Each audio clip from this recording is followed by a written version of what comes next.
Kako ti to izdržavaš? Sarajevo, Dubrovnik? Pa ja dobro nekako, ali moja bolja polovica se navikava.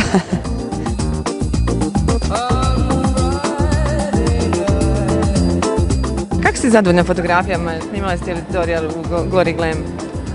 Jako lijepo snimanje je bilo, super smo to odradili. Dobila sam lijepi kompliment od Helene Šopar, pošto je ona model i sve, rekla da sam mogla biti profesionalni model. Tako da mislim se, mogla sam imati paralelnu ovu karijeru, ja ništa. Da, zgodno.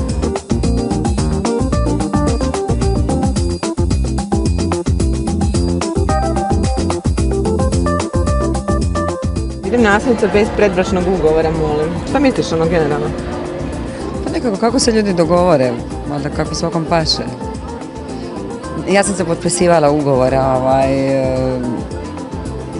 u životu, tako da smatram da za životni nekako ne treba.